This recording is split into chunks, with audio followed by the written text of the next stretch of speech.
आज फिर मेरे पास थोड़ा समय है और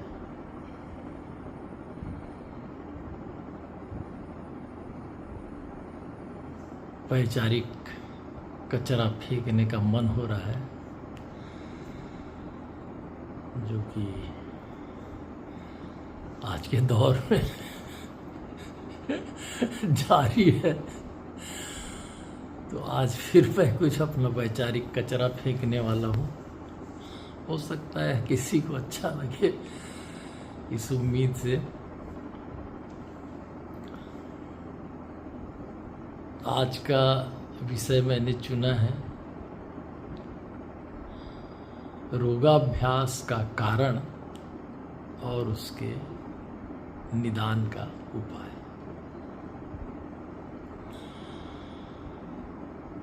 आप गौर से अगर अपने आसपास देखें, अपनी स्वयं की जीवन शैली को देखें,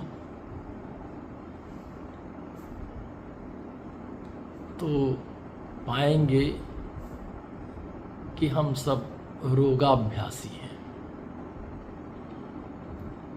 मुझे ऐसा लगता है कि यह शब्द अनायास ही मैंने गढ़ लिया है, या कुछ ऐसा हुआ कि मुझे ये शब्द उपयुक्त लगा। सामान्यतः एक मनुष्य का जीवन स्वस्थ अवस्था में प्रारंभ होता है और बचपन खेल कूद के साथ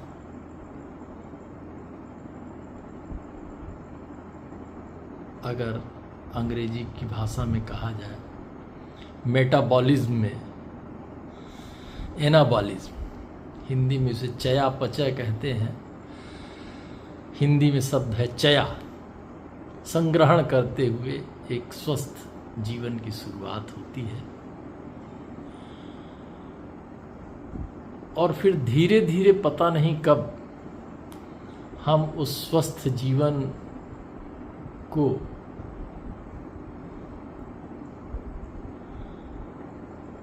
इस ढंग से जीने लगते हैं और पता नहीं कब हम रोगाभ्यासी हो जाते हैं। प्रायः अधिकांश लोग किसी न किसी स्तर पर, या तो शरीर के स्तर पर या उससे थोड़ा आगे जाए तो मन के स्तर पर, दो स्तर को ही लेते हैं, रोगाभ्यास करते हुए नजर आएंगे।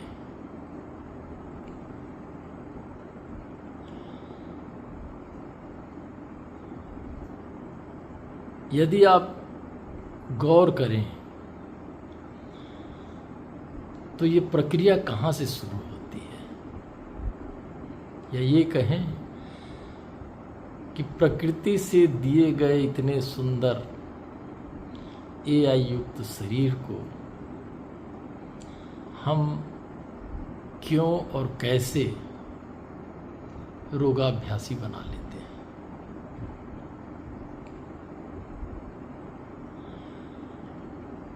और यहीं पर एक प्रश्न खड़ा होता है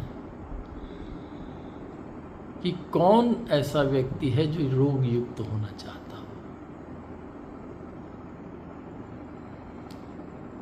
रोग के वैसे शाब्दिक अर्थ देखे जाए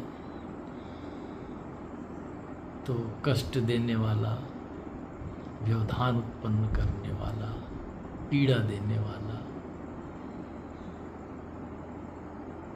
ऐसी स्थिति में हम अपने शरीर को कैसे ले आते हैं और कौन ऐसा चाहेगा। इसका अर्थ स्पष्ट है कि कोई भी व्यक्ति अपनी इच्छा से रोगाभ्यासी नहीं होता। तो जब उसकी रोगाभ्यासी होने की इच्छा नहीं है तो फिर कैसे हो जाता है।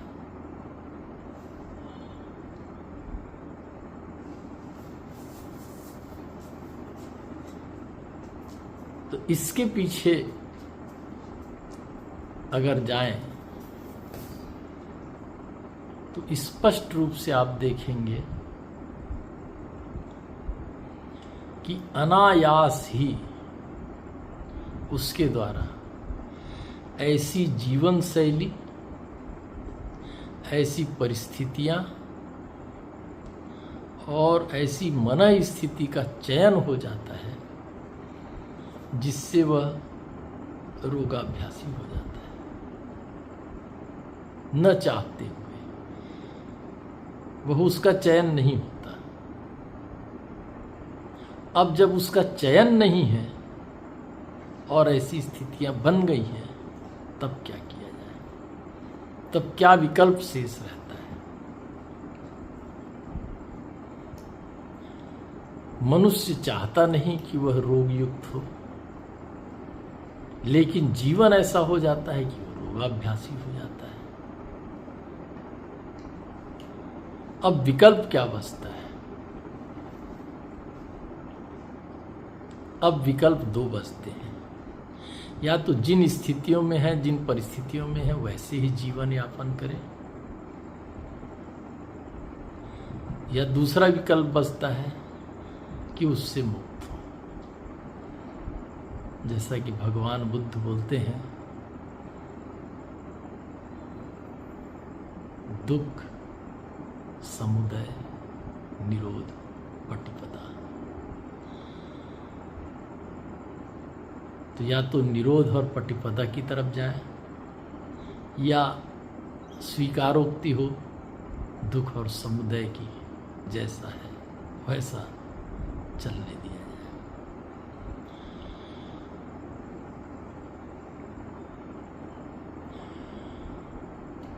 जैसा है वैसा चलने दिया जाए,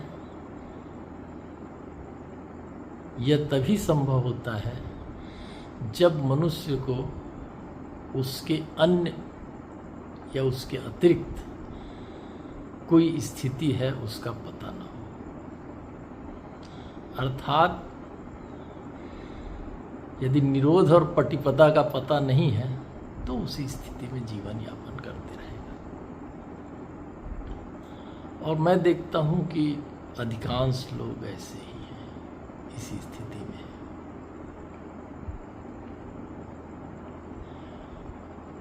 और इसीलिए इस विषय पर बोलना भी व्यक्तिगत तौर पर अच्छा नहीं लगता। इस तरह से बोल करके इंटरनेट के माध्यम से एक जो महाकूड़ादान तैयार हो रहा है, जिसमें पता नहीं कितने वीडियो, कितने फोटो, कितने क्या क्या लोग फेंके जा रहे हैं, उसमें फेंक देना उचित लगता है। लेकिन व्यक्तिगत तौर पर किसी से इस विषय पर चर्चा करना बहुत कष्टप्रद है, कठिन है, क्योंकि वह सुनना नहीं चाहता, ना ही उसे समझना है।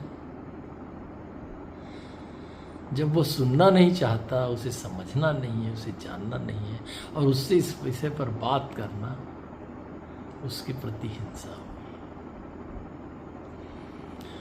इसलिए ये मेरा उपागम, ये मीडिया मेरे लिए बड़े कारगर है कि मैं अपने वैचारिक कचरे को फेंक करके हल्का महसूस करता हूँ। जैसा कोई अपनी भड़ास निकाल करके राहत अनुभव करता है, ऐसे ही मैं अपनी भड़ास निकाल करके राहत का अनुभव करता हूँ।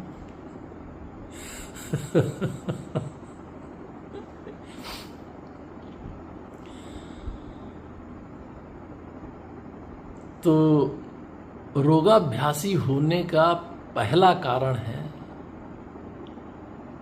सजगता की कमी, या उसे पता ही नहीं है कि किस ढंग से, किस तरह से, कैसे वह रोगाभ्यासी हो गया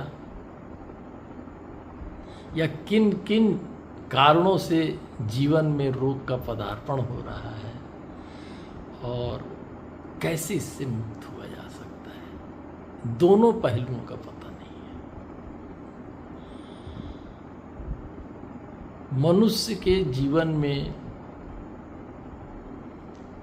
प्रभाव डालने वाला एक बहुत अहम हिस्सा है, वो है आसपास का वातावरण, जिसे हम पर्यावरण कह सकते हैं। पर्यावरण शब्द बनता है परिधन आवरण, बाहर का जो आवरण है, और ये पर्यावरण कई तरह के हो सकते हैं। एक तो पर्यावरण प्राकृतिक है, पेड़ पौधे, पहाड़, जंगल, झाड़ी, जिसे सामान्यतः लोग पर्यावरण के नाम से जानते हैं। दूसरा सामाजिक पर्यावरण, बल्कि उसके पहले लें तो पारिवारिक पर्यावरण, फिर समाज का सामाजिक पर्यावरण, फिर अगर जाएं तो आर्थिक पर्यावरण, और जाएं आगे तो राजनैतिक पर्यावरण है। इस तरह से बहुत सारे आयाम हैं हमारे आसपास, जिसमें आगे जाएंगे देखेंगे तो वैचारिक पर्यावरण भी मिलेगा और भावनात्मक पर्यावरण भी मिलेगा। ये सभी मिल करके एक ऐसा प्रभाव निर्मित करते हैं कि मनुष्य खो जाता है।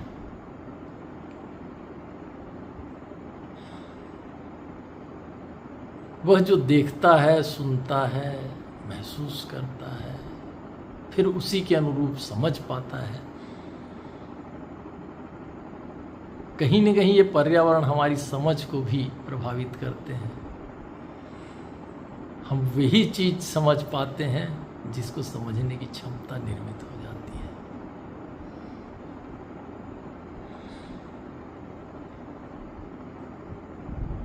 तो मनुष्य उन सब के साथ चलने लगता है। इसको अगर कबीरदास जी के भाषा में कहा जाए तो कहेंगे माया महा ठगनी हम जानी। यही माया का प्रभाव है। हम देखते हैं किसी को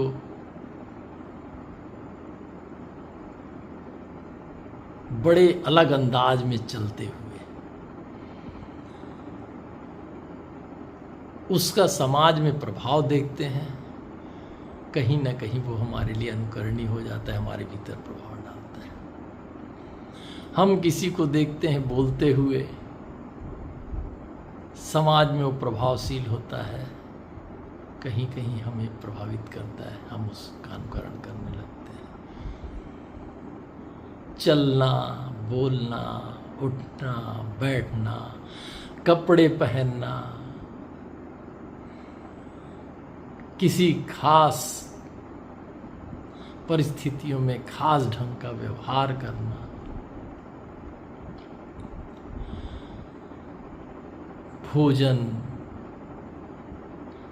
भोजन शब्द से मुझे स्मृति आ रही है, एक शब्द है बड़ा अच्छा, आहार। आहार मतलब जो हम बाहर से भीतर ले जाते हैं। तो हमारी जो ज्ञानेंद्रियां हैं, आँख, नाक, मुंह, कान, स्पर्श, इनके माध्यम से जो भी चीज हम अनुभव करते हैं, जो भी चीज परसेप्शन में आती है, वो सभी आहार में है। हम जो देख रहे हैं, चाहे वो फिल्म हो, चाहे वो कोई रील हो, चाहे वास्तविक दृश्य हो, प्रकृति का दृश्य हो या कोई झगड़े का दृश्य हो, जो भी देख रहे हैं, जो गंध ले रहे हैं, जो स्वाद ले रहे हैं, वो सभी आहार है। और जो भी, चाहे हमारा स्पर्श हो, हम ऐसी चीज़ों को स्पर्श कर रहे हैं जिसका प्रभाव हमारे भीतर पड़ रहा है। तो जो भी बाहर से भीतर जिस भी ढंग से जाता है उसका प्रभाव हमारे ऊपर पड़ते जाता है अनायास, हम चाहें या ना चाहें वो अपने प्रभाव छोड़ेंगे जो भी भीतर गया है। ठीक है, इसी में है भोजन हमने जो भी किया है वो हमारे भीतर गया, उसका प्रभाव होगा। अगर हमने प्याज खा ली है तो प्याज के खाने से आमाशय में, आहार नाल में तो प्रभाव पड़ेगा ही। उसका एक प्रभाव ये भी पड़ेगा कि हमारे मुंह से प्याज की गंध आने लगेगी। अगर किसी ने मद्यपान कर लिया है तो उसका प्रभाव पड़ेगा। ऐसे ही जो भी चीज हमारे भीतर गई उसका उसके अनुकूल, उसके गुणों के, व्यवहार के अनुकूल प्रभाव पड़ेगा। अब इन व्यवहारों को यदि हमारे पास अनुभव करने की और समझने की या कहें देखने की दृष्टि है, तब तो हम समझ पाएंगे कि किससे बचा जाए, किससे युक्त हुआ जाए। यदि हम सजग हैं तो ऐसा भोजन करेंगे जो हमारे अनुकूल हो, उतनी मात्रा में करेंगे जो हमारे शरीर के लिए आवश्यक हो, उस समय करेंगे भोजन जो हमारे लिए उपयुक्त हो। और यदि हम अपनी शरीर की क्षमता को जानते हैं तो क्षमता से अधिक नहीं करेंगे। ठीक ऐसे ही यदि हमें पता है कि किस ढंग से बैठना है, कैसे वस्त्र पहनना है, किन चीज़ों को देखना है, किस दृश्य को देखने से हमारे मनोमस्तिष्क पर क्या प्रभाव पड़ रहा है, तो हम उनको देखेंगे। अगर हम जानते हैं कि इसका दुष्परिणाम है तो हम उनको देखना बंद कर देंगे, या सजग अगर रहते हैं तो उनके दुष्परिणाम से बचा जा सकता है। कुल मिला के अगर देखा जाए, सारांश में कहूं तो हमारे रोगाभ्यास का मूल कारण है हमारी नींद या सजग न होना।